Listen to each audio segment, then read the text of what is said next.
Beneath the vast ocean, where the sun's rays barely reflected the shimmering corals, lay the 7 great merfolk kingdoms. Among them, 2 stood above the rest in power and influence: Agharia and Vealora. Agharia, ruled by King Orith, was a kingdom of warriors, feared and respected across the depths. Vealora, on the other hand, was a kingdom of mystery, known for its cunning, its sorcery, and its unbreakable political webs. King Orith, understanding the growing power of Vealora, decided to forge an alliance. To do this, he took a second wife from Vealora, a noblewoman named Marjani. Unlike his first wife, Queen Nia, who was chosen for him since birth, Marjani was a woman of ambition and sharp intellect. One evening, King Orith and Queen Marjani sat together, discussing the future of their kingdoms. "We must remain united, Marjani," King Orith said, looking into her eyes. "Together we can ensure peace and strength for our people." Queen Marjani nodded, though her eyes glinted with hidden intentions. "Indeed, my king. Our children will secure this alliance." After some months, Queen Nia, the first wife, bore King Orith's firstborn son, Prince Oba, and a daughter named Princess Imani. Prince Oba was trained to be a leader from a young age, while Princess Imani was determined to support and protect her brother. Queen Marjani, the second wife, on the other hand, bore 2 sons, Prince Kanisa and Prince Tafari. Prince Kanisa, though a prince of Vealora by blood, was an Agharian by birthright. From a young age, Queen Marjani whispered to him, "The throne should be yours, not Oba's." Years passed, and tension grew within the palace. The people of Agharia remained loyal to Queen Nia and her children because they were direct bloodline of Agharia, while Queen Marjani and her sons were seen as outsiders because they were only united by marriage and did not have the strong bloodline of the Agharia lineage. One day, in a quiet corner of the palace, Prince Kanisa confided in his brother Prince Tafari. "They will never accept us, Tafari. But we must be patient." Prince Tafari nodded, his loyalty unwavering. "I will stand by you, brother, no matter what." Queen Marjani, observing her sons, felt the resentment burning inside her. They waited, watching for the right moment to strike. Hi everyone, just a quick break to remind you to subscribe, like and comment if you're enjoying the story. Your support means so much to us. If you're a new subscriber, welcome to the Akko family. Let us know where you're watching from in the comment section. To our returning subscribers, thank you for always being here. We appreciate you. Now let's dive right back into the story. The kingdom of Agharia had always thrived under the rule of King Orith, a monarch known for his wisdom and formidable strength. But now, the halls of the palace were filled with whispers and uncertainty. It started as mere exhaustion. The once mighty king, whose voice could command armies, began to speak in weary tones. His movements slowed, his once bright eyes dulled. The healers tried their best, yet their remedies yielded no results. The murmurs began. "The king is unwell. It is not a mere illness. This is a curse. Could this be the work of an enemy?" In his chambers, King Orith lay on his grand coral-carved bed, his breathing shallow. Queen Nia, his first wife and the mother of Prince Oba and Princess Imani, knelt beside him, gripping his hand. "Orith," she whispered, her voice breaking, "you must fight. Agharia still needs you. Our children need you." The king smiled weakly. "I have fought all my life, Nia. But this battle, I cannot win." Prince Oba stood at the foot of the bed, his fists clenched at his sides.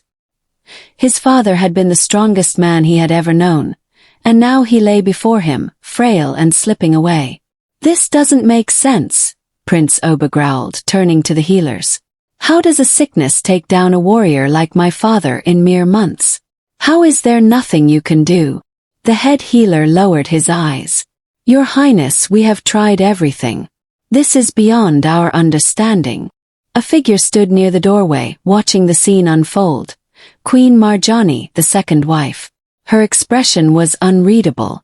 Was there sorrow in her eyes? Or was it something else?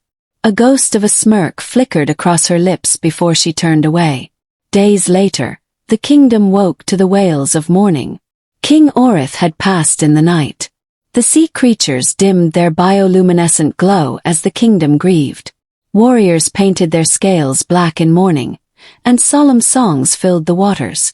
But within the shadows of sorrow, treachery swam. The next evening, the council of elders gathered within the sacred chamber. The grand hall was silent except for the occasional whispers between the elders. They sat in a circle, their expressions heavy with the weight of the decision before them. Prince Oba stood tall at the center of the room. He had barely grieved his father before duty called. He was the rightful heir to the throne, and tonight, that would be solidified. But then, Queen Marjani and Prince Kanisa entered. Prince Kanisa, Queen Marjani's eldest son, strode in with confidence, his gaze sharp and calculating. Behind him, his younger brother, Prince Tafari, stood like a loyal shadow. Prince Oba narrowed his eyes. He didn't like this.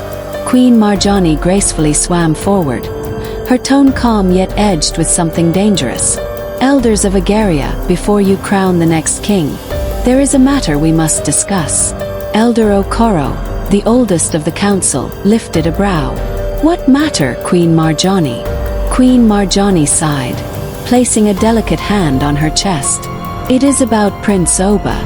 There are troubling concerns that must be addressed. Prince Oba stiffened. What nonsense are you speaking, Marjani? Prince Kanisa stepped forward. Respectfully, brother, he said, voice smooth as polished stone. We have received reports that you have been conspiring with outsiders, that you planned to seize the throne before father's death. A cold silence fell over the chamber. Prince Oba's jaw tightened. You lie. Do I? Prince Kanisa smirked. Perhaps you would like to hear from a witness. From the back of the chamber, an elder advisor stepped forward. An old merman named Adetokunbo. He had served King Orith for years. His face was drawn with sorrow as he bowed before the council. I have seen it, Adetokunbo said gravely. The prince speaking with outsiders. He planned to claim the throne before his time. Prince Oba's chest tightened. He stepped closer to the old man. You have served my father all your life. You know this is false. Adetokunbo wouldn't meet his gaze. Forgive me, Prince, but I cannot lie before the council. Prince Oba turned to the elders, his frustration boiling over. This is a setup. My father just died, and now I am accused of treason. Queen Nia rose to her feet. Her usually serene face was fierce with fury. You expect us to believe this absurdity? My son is loyal to Agharia. Elder Okoro held up a hand. Enough. We have heard the accusation, but there is no proof. Without proof, Prince Oba cannot be charged. Prince Oba exhaled. A victory, but a hollow one. His instincts screamed at him that something was coming, and he was right. But wait, this story isn't over yet. There's still more to uncover, and trust me, you don't want to miss out what happens next. If you're enjoying this tale, make sure to like this video, leave a comment with your thoughts, and subscribe to our channel. Your support helps us bring even more thrilling African folktales your way. Now let's continue.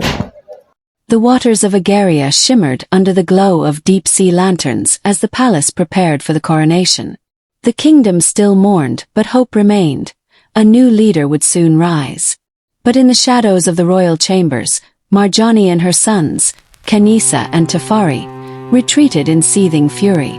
Their plan to frame Oba had failed, and in just 3 days, he would take the throne. Kanisa paced furiously. We cannot let this happen. Tafari slammed his fist against the coral wall. He should have been banished. We were so close. Marjani's face was like carved stone, but her eyes burned with pure hatred. We have only one option left. Kanisa turned to her. What do you mean? She stepped closer, her voice cold and venomous. We must stop the coronation permanently. Tafari frowned. Do you mean? Yes. Her lips curled into a sinister smile. Oba must die before he takes that throne. A deadly silence filled the chamber. Kanisa exhaled, then smirked. Then we will make sure there is no king to crown. They had just 3 days to make their move. The evening before the coronation, Nia called her children to her chambers. Oba and Imani arrived quickly, sensing her urgency. "What is it?" Oba asked, his brow furrowed in concern. Nia took both their hands, her expression soft yet filled with deep sorrow. "My children, I need you to promise me something." Imani glanced at her brother, then back at their mother. "What is it?" "You must always stand together," Nia said firmly. "No matter what happens, never let anyone break your bond." Oba frowned. "Mother, what's wrong?" She hesitated, then sighed. "I do not trust Marjani or her sons. I fear they are not done scheming." Imani sat forward, her dark eyes filled with suspicion. "I have been uneasy about them too. Why would they lie against Oba? It is clear they are after the throne." Oba clenched his fists. "Let them try something. I won't let them destroy our family." But as the final night before the coronation fell upon Agharia, the worst was yet to come. Oba lay in his chambers, restless. His body was exhausted, but his mind was racing. Something felt wrong. Then the first scream tore through the silence.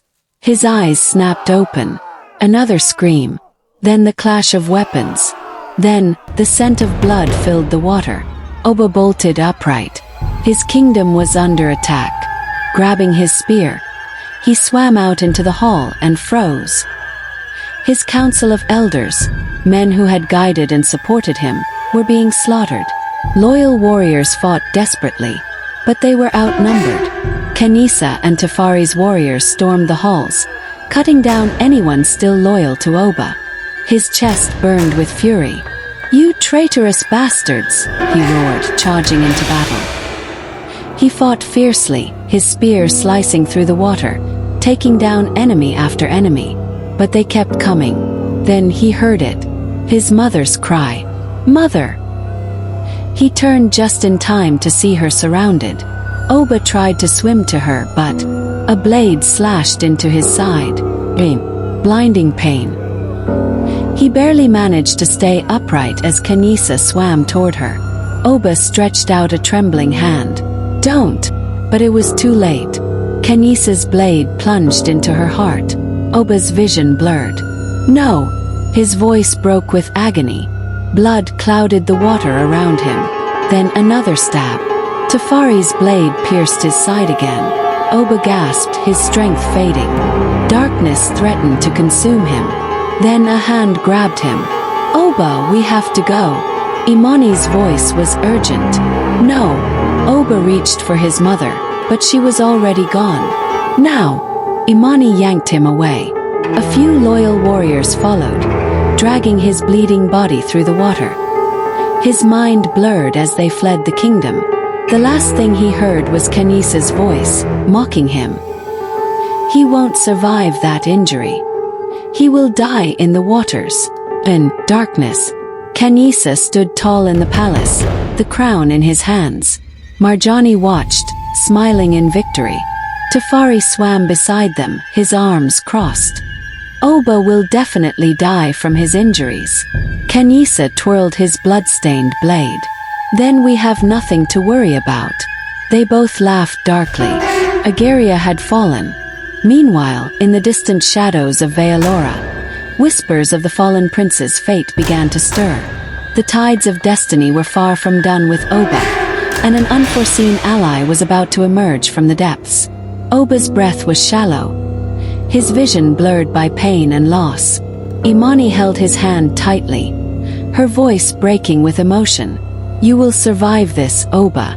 We will find help." As they disappeared into the dark waters, the Kingdom of Agharia unknowingly stood on the brink of a new and tumultuous chapter. For in the murky depths lay secrets that could change the fate of both kingdoms forever. Thanks for tuning in. Be sure to stay connected by leaving your thoughts in the comments, giving the video a thumbs up and subscribing to the channel. Hit the notification bell so you're the first to know when a new content drops. We appreciate your support and look forward to seeing you in the next video.